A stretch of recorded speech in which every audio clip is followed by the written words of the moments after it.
Dekat mana saya boleh dapat sate ni, Kak? Dekat Arima Nasi Lemak Berlauk, Kota Damansara. Akak Limau, Akak Limau. Hai. Saya ni RM10 je, Kak. Boleh makan apa kat sini? RM10. Ha. Awak boleh dapat set sate ayam special.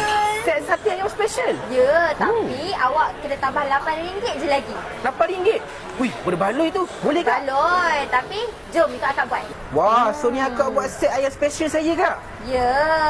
Ni so akak buat apa ni? First, Ha? akak tuangkan dengan kuah madu dulu. Sapukan kuah madu. Wih, sate salut dengan kuah madu. Ni akak bakar Kak? Ya, bakar. Wih, bakar-bakar Kak. Mantapnya. So, dapat berapa jenis, Kak, sate ni? Awak akan dapat 3 jenis. 3 jenis? Ya, satu sate ayam biasa. Okey. Sate ayam buttermilk percik dan Okey. sate ayam kuah kicap. So next akak buat apa ni, Kak? Ini sate buttermilk Sate buttermilk? percik. Percik? Yes. Wih, first time saya dengar sate buttermilk Nampak percik, ni Kak. kuah dia pekat kan?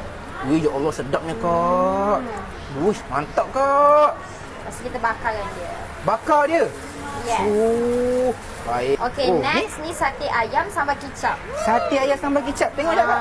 Ini memang Ui. pedas ya. Siapa yang suka makan pedas memang Pedas, ni. eh? Yes. Wah, sate sambal kicap. Nampak Kicap-kicapan tu? ya, Kak? Ya, nampak? Nampak, Kak. Kita hitam betul, Kak.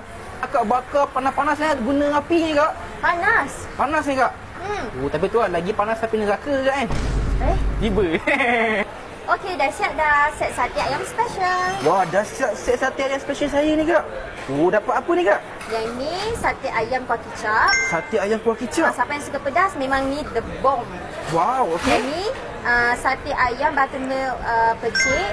Yang ni Okey. sate ayam biasa. Tapi bukan biasa, kita salutkan dengan kuah madu juga tau. Kuah madu. Apa kata akak jadi madu saya, nak? Tak nak. Tak nak? Jomlah, Kak. Tak Boleh nak. lah. Ambil Tak makan. boleh, Okey, yelah. Bye.